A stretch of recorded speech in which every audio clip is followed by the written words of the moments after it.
Pessoal, bem-vindos ao meu vídeo. Eu vou falar aqui sobre o capítulo 5 da obra Anatomia do Estado, de Murray Newton Rothbard. O título do capítulo 5 é O que o Estado teme, né? Então, o Rothbard ele começa esse capítulo com uma frase muito interessante. Ele diz: o que o Estado mais teme, claro, é qualquer ameaça a seu poder e existência, ou seja, isso implica qualquer coisa que ameace a existência e a hegemonia da classe política que está no poder no momento, né? Pode ser, por exemplo, críticas, pode ser uma nova tecnologia como o Bitcoin, que pode ameaçar a hegemonia da moeda fiduciária estatal, pode ser informação descentralizada da internet, que é uma ameaça a qualquer monopólio da narrativa e do discurso. Tanto é que é muito sabido e é bem perceptível que muitas pessoas do Congresso e da classe política como um todo, eles não gostam dessa liberdade de informação na internet e eles têm essa intenção de censurar e controlar a internet. Mesmo que eles não tenham conseguido, é um desejo de muitos. Então, qualquer coisa que ameace o Estado, desde o intelectual independente até uma tecnologia, ou até mesmo a forças externas, uma ameaça militar, é sempre algo que sempre dá medo ao Estado e a essa elite política, né? Então, vamos ver o que ele diz aqui embaixo, né? Então, ele diz: a morte de um Estado acontece de duas formas: por meio da conquista por outro Estado, ou B, por meio da derrubada revolucionária por seus próprios súditos. Então, em resumo, por meio da guerra ou da revolução. Guerra e revolução, como as duas ameaças básicas, invariavelmente despertam nos governantes seus melhores esforços e propaganda ideológica entre o povo.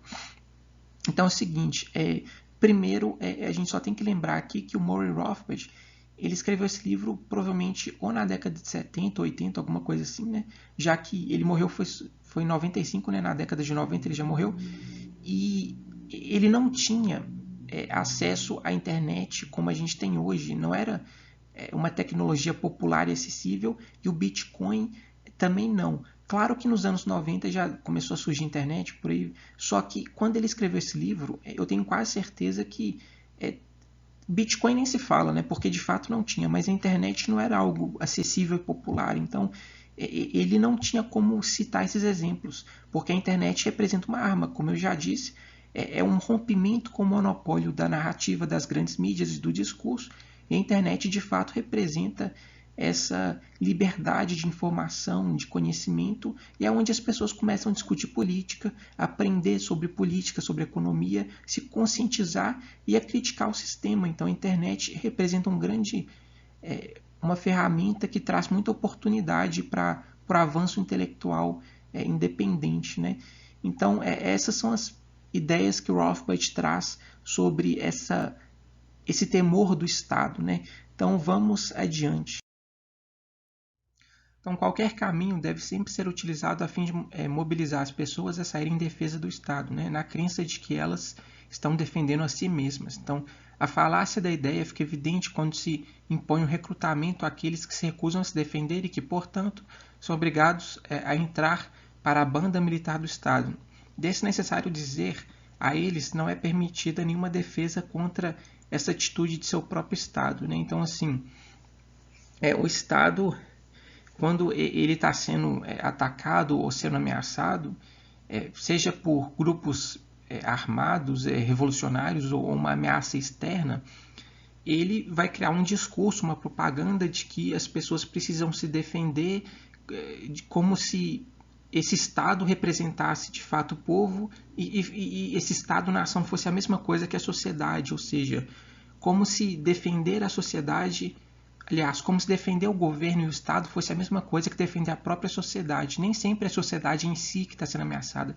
Às vezes é a própria elite política que está sendo ameaçada, mas ela precisa de convencer o público de que a ameaça ao Estado é sinônimo de ameaça a cada família, a cada indivíduo, né? Tanto é também que quando tem uma guerra, alguma coisa assim que o Estado precisa de soldados e de apoio das pessoas, né? Ele cria leis para convocar as pessoas compulsoriamente, né? Ele impõe às pessoas que elas devem defender o Estado, independente delas quererem ou não. Isso é mais um exemplo, né? Então ele diz: Na guerra, o poder do Estado é levado ao limite e, sob slogans de defesa e emergência, ele pode impor tirania sobre o povo. Uma tirania que talvez encontrasse resistência em tempos de paz, né? Então a guerra, pois, traz muitos benefícios ao Estado. E, na verdade, a guerra moderna deixou para os povos guerreiros um legado permanente de opressão estatal sobre a sociedade. Então, mais do que isso, a guerra propicia ao Estado oportunidades tentadoras de conquistar territórios sobre os quais impor seu monopólio da força. Então, a guerra é o alimento do Estado, né? Porque é uma forma dele se expandir e não só isso, de criar novas imposições e legislações internas para ter um maior controle sobre o povo. Porque no clima da guerra, no ambiente bélico de guerra, o Estado tem mais legitimidade para impor novas sanções, restrições, imposições das mais variadas espécies, sem resistência ativa da maioria do povo. É basicamente isso. A guerra é um ambiente propício para o Estado se expandir. Olhem o que o Rothbard vai falar aqui, né? Ele diz: podemos testar a hipótese de que o Estado está mais interessado em se proteger do que em proteger seus súditos, perguntando: que tipos de crime o Estado persegue e pune com mais intensidade? Os crimes contra os cidadãos ou os crimes contra o Estado, né? Os piores crimes no léxico estatal são quase sempre invasões, não à pessoa ou à propriedade, e sim ameaças à tranquilidade do próprio Estado, como, por exemplo, traição, deserção de um soldado para as fileiras inimigas, desobediência ao recrutamento obrigatório, né, subversão e conspiração subversiva, assassinato de governantes e crimes econômicos contra o Estado, como falsificação de dinheiro e sonegação. Né, quando ele diz crime econômico contra o Estado, é não seguir as imposições e regras do Estado. Por exemplo, você ficar com o que é seu, que é sinônimo de sonegação. Sonegar é você ficar com o seu próprio dinheiro, né, e não entregar ele ao Estado. Outro exemplo seria os contrabandistas de mercadorias, por exemplo, o cara que vai lá no Paraguai comprar uma mercadoria barata, né, e ele quer revender a mercadoria, que isso é apenas comércio. Ele não está cometendo crime ou violando a propriedade de ninguém, nem agredindo. Não está agredindo ninguém. Ele apenas adquiriu um produto de forma legítima em outro país e está querendo comercializar aqui. Só que o Estado não deixa, porque nesse caso eles não estão pagando certos impostos. Quando deve ser, por exemplo, imposto de importação, alguma coisa assim. Mas quando qualquer comerciante, mesmo que ele não seja um agressor, quando ele deixa de pagar qualquer imposto, ele é visto como um criminoso. Então isso é um exemplo de que o Estado está mais preocupado com o seu próprio recolhimento de impostos, com o seu próprio dinheiro, com o seu próprio poder, do que com a ética e etc., né? Então, eu queria citar também um caso histórico na Rússia, né? Eu não sei se vocês gostam de história, sobretudo da Rússia, mas tem um episódio muito famoso que aconteceu em 1905, que foi denominado de Domingo Sangrento, né? Eu li isso aqui numa obra que eu tenho sobre a história da Rússia e da Revolução Bolchevique, né? E é que em 1905, quando ainda a Rússia tinha uma monarquia do rei Nicolau II, se eu não me engano, né? O povo, trabalhadores, camponeses, o pessoal da classe mais baixa, né? Eles foram, se eu não me engano, em São Petersburgo protestar contra as condições de vida na Rússia que estavam ruins e contra, de um modo geral, a violência do Estado. Acho que principalmente eles estavam pedindo melhores condições de vida, digamos assim, né? E aquele povo, que era um povo que fez um protesto pacífico, né? Eles não eram agressores, eles não iniciaram agressões, eles foram com suas famílias, inclusive com crianças e, né, pais, mães, e, né, marido, esposa. Eles foram protestar de forma pacífica e o exército do Nicolau II recebeu eles com rajadas de metralhadora, né? Eles começaram a atirar num povo que só pedia melhores condições de vida. Então, assim, gente, olha o que o Estado é capaz de fazer.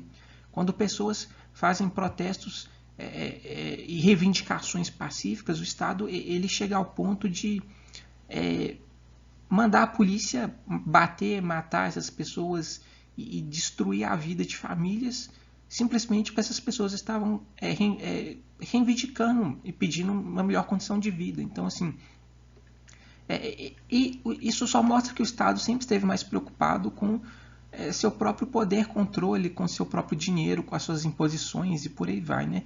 E eu queria dar outro exemplo rápido aqui, é que em 2015 teve um caso, acho que no estado do Paraná, não sei se foi em Curitiba, né? Que professores da da educação básica, né, de ensino, eles foram protestar. Se eu não me engano, eles queriam ou reajuste salarial ou aumento de salário, alguma coisa assim, né, melhores condições de trabalho. Assim. Eles queriam ser mais valorizados do ponto de vista, acho que econômico. E a polícia de lá, se eu não me engano, foi no Paraná, né? Bateu e começou a atirar neles com bala de borracha e começou a espancar pessoas. Eu vi imagens de professores sangrando, o pessoal assim, todo machucado, simplesmente porque eles foram fazer um protesto pacífico. E o Estado recebeu eles com porrada. Então, assim, olha a situação, olha o nível que a gente chega. As pessoas, às vezes, elas nem estão pedindo, por exemplo, o impeachment ou a deposição de político, nada. Elas só estão pedindo, às vezes, um reajuste ou melhores condições de vida e a classe política vai lá e se impõe de forma violenta, senta porrada nessas pessoas. Isso é só mais um exemplo que eu queria dar aqui, né? Bom, vamos adiante então, né? Então, o Murray Rothbard, ele cita esse autor chamado Mencken, né? E ele diz, né, como diz Mencken, com seu estilo inimitável, né, este bando, os exploradores que compõem o governo, é imune à punição. Suas piores distorções, mesmo quando são francamente a favor do lucro privado, não sofrem consequências de acordo com a lei. Desde os primórdios da República, menos de uma dúzia de seus membros sofreram impeachment, né, e uns poucos coitados chegaram a ser presos. Então, a quantidade de pessoas presas em Atlanta e Leavenworth, não sei como é que pronuncia, né, por se revoltarem contra as extorsões do governo é sempre 10 vezes maior do que a quantidade de autoridade condenadas por oprimir os contribuintes para ganho próprio, né. Então, assim, a gente pode até lembrar um pouco aqui do caso do Brasil, né, que vários criminosos, políticos criminosos já foram soltos. Se eu não me engano, do ano passado para cá, né, de 2020 para cá, o Eduardo Cunha ele foi solto. Ele tem prisão domiciliar, claro, mas ele não está mais no sofrimento da cadeia. E a casa dele deve ser uma mansão, então ele está vivendo uma mansão. O Lula foi solto. Isso é só mais um exemplo de que a punição e a justiça contra essa elite, contra a casta política, ela é muito mais branda do que contra um cidadão comum. Então, além disso, é muito raro um político sofrer impeachment, né? A Dilma sofreu aqui no Brasil, mas ela foi uma exceção. Eu não sei se ela foi a única ou se teve mais alguém, mas são casos extremamente raros. Então, assim, é muito difícil. Por exemplo, um político, vamos supor, um político americano, um presidente dos Estados Unidos, como George W. Bush, né? Ele pode criar uma guerra, muitas vezes ilegítima, e nessa guerra matar milhares de inocentes, e ele não é preso, ele não é julgado pela justiça, né? Em 2003, o George W. Bush invadiu o Iraque, assim, de forma criminosa, e com certeza o Estado americano cometeu crimes no Iraque e não dá nada, ele não é preso nem julgado. Então isso é só um exemplo, né? Então essa é a reflexão que eu queria passar. Então fica aí o agradecimento pela audiência e uma frase do John Locke, né, quando ele diz: o povo não pode delegar ao governo o poder de fazer qualquer coisa que seja ilegal para eles mesmos. Então, obrigado aí pela audiência, até mais.